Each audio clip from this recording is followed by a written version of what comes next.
سیدنا عثمان کی شہادت اس دور میں ہوئی، اس حالات میں ہوئی کہ مسلمانوں کی اکثریت حج کے لیے گئی ہوئی تھی. اب مسلمان حج سے واپس آ رہے، سیدہ عائشہ رضی اللہ تعالی عنہا بھی حج سے واپس آ رہی. ایک قریبی رشتہ دار راستے میں آپ سے ملاقات کرتا ہے اور خبر دیتا ہے کہ عثمان کو مظلومیت کی حالت میں شہید کر دیا گیا. سیدہ عائشہ واپس مکے لوٹ آتی ہیں اور مکے آنے پر طلحہ اور سیدنا زبیر رضی اللہ عنہما دونوں بزرگ صحابی اور دونوں کا شمار عشرہ مبشرہ میں ہوتا ہے. یہ دونوں آپ کے پاس آتے ہیں، مدینے کا حال بیان کرتے ہیں کہ مسلمانوں کے خلیفہ کو مظلومیت کی حالت اور کنڈیشن میں شہید کیا گیا. اس کے بعد لوگوں نے سیدنا علی کے ہاتھ پہ بیعت کر لی، لیکن ابھی تک مدینہ فتنے کی زد کے اندر ہے. اہل مکہ پوچھتے ہیں سیدہ عائشہ سے آپ واپس کیوں لوٹ آئی؟ جواب میں کہتی ہیں عثمان کو شہید کر دیا گیا اور مدینہ الرسول ابھی بھی فتنوں کے زد میں ہے. اٹھو مسلمان خلیفہ کے قتل کا بدلہ لینے کے لیے، اس کے قاتلوں کو گرفتار کرنے کے لیے، اس کے خون کا انتقام لینے کے لیے. سیدنا طلحہ، سیدنا زبیر اور مومنوں کی ماں سیدہ عائشہ رضی اللہ تعالی عنہا، ان کی پکار پر ہزاروں لوگ اکٹھے ہو گئے. انہوں نے بصرہ پہنچ کر قیام کیا. سیدنا علی کو پتہ لگا، یہ بھی اپنی فوج لے کر بصرہ پہنچے.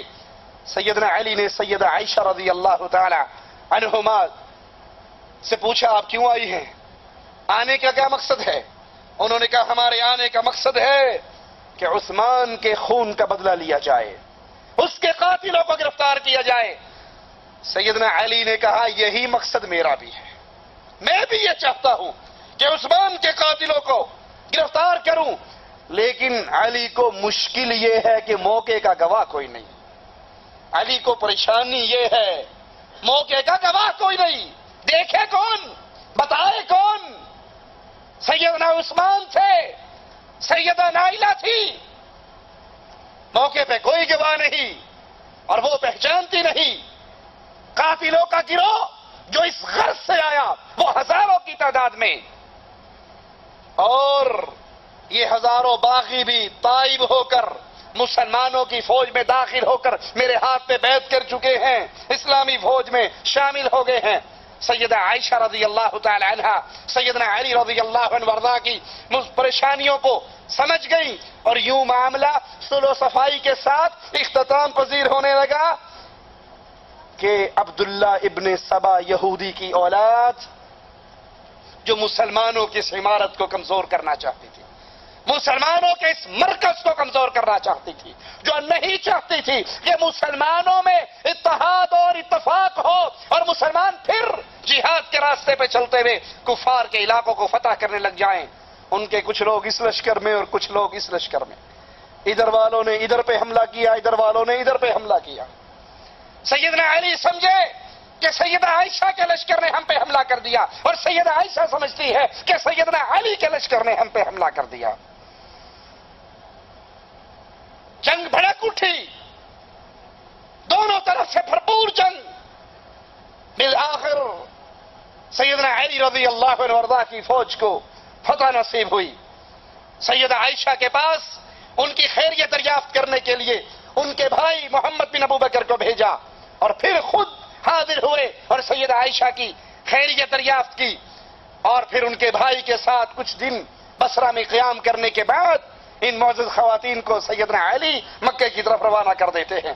چونکہ سیدہ عائشہ اس جنگ میں اونٹ کے اوپر سوار تھی، اس لیے یہ جنگ جمل کے نام سے مشہور ہوئی.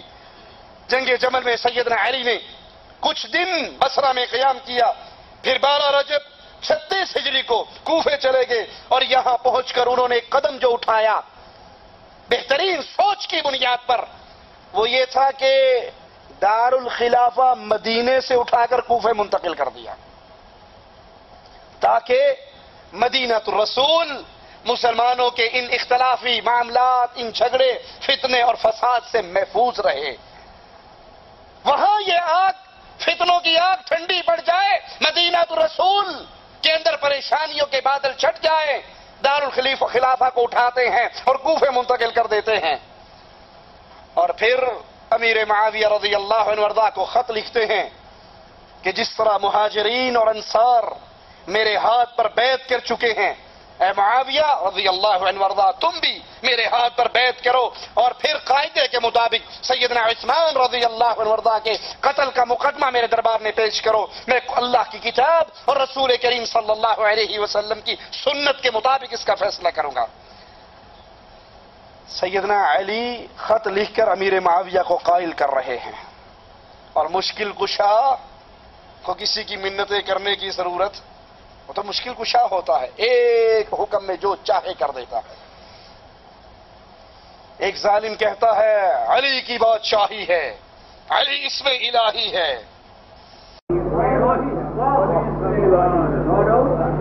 علی کی بادشاہی ہے،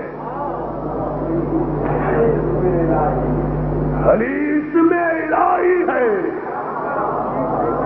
علی اسم الہی ہے، علی اللہ کا اسم ہے۔ یا علی مدد کہنے والوں سے جھگڑا نہ کرو، اللہ سے پوچھو اس نے اپنا نام علی کیوں رکھا۔ علی اسم الہی ہے، علی اسم الہی، علی اللہ کا نام ہے اور اس کی بادشاہی ہے۔ اور قرآن کیا کہتا ہے؟ تبارک الذی بیدہ الملک وہو علی کل شیء قدیر، بابرکت ہے وہ ذات، بیدہ الملک، ساری بادشاہی، ساری حکومتیں، ساری قوتیں، ساری طاقتیں صرف اللہ کے ہاتھ میں ہے۔ وَهُوَ عَلَى كُلِّ شَيْءٍ قَدِيرٌ، ہر چیز پہ قادر، جو چاہے کر گزرے۔ یہ قدرت طاقتیں ہیں علی کے ہاتھ میں نہیں، اللہ عز و جل کے ہاتھ میں ہے، مالک کے ہاتھ میں ہے، رب کریم کے ہاتھ میں ہے۔ علی تو اس کے بندے ہیں، علی تو اس کے سوالی ہے، علی تو اس کے فقیر ہیں، علی تو اس کے منگتے ہیں۔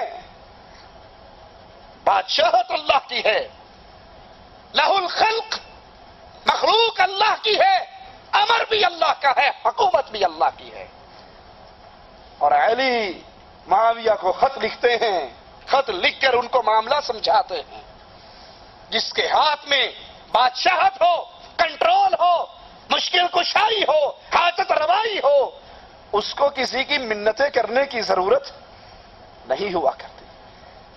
امیر معاویہ جواب میں خط لکھتے ہوئے کہتے ہیں کہ اے علی، آپ عثمان کے قاتلوں کو ہمارے حوالے کر دیجئے، یا ان سے انتقام لیجئے، بدلہ لیجئے خون عثمان کا، میں اور شام کے سارے لوگ خوشی سے آپ کے ہاتھ پر بیعت کرنے کے لیے تیار۔ جب سیدنا علی کو یقین ہو گیا کہ امیر معاویہ میری بیعت نہیں کریں گے، تو اپنے لشکر کو لیتے ہیں، 80,000 کا لشکر لے کے مقام صفین پر پہنچ جاتے ہیں۔ ادھر سے امیر معاویہ بھی ایک بہت بڑا لشکر لے کر آ جاتے ہیں، اور 3 مہینے 20 دن تک یہ دونوں لشکر آمنے سامنے پڑے رہتے ہیں، اور ان کے درمیان بات چیت کا معاملہ جاری رہتا ہے۔ یہ گروہ اپنی بات سمجھانے کے لیے، اور یہ گروہ اس کو اپنی بات سمجھانے کے لیے ایک دوسرے کے سامنے اپنے موقف اور اپنے دلائل رکھتے ہیں۔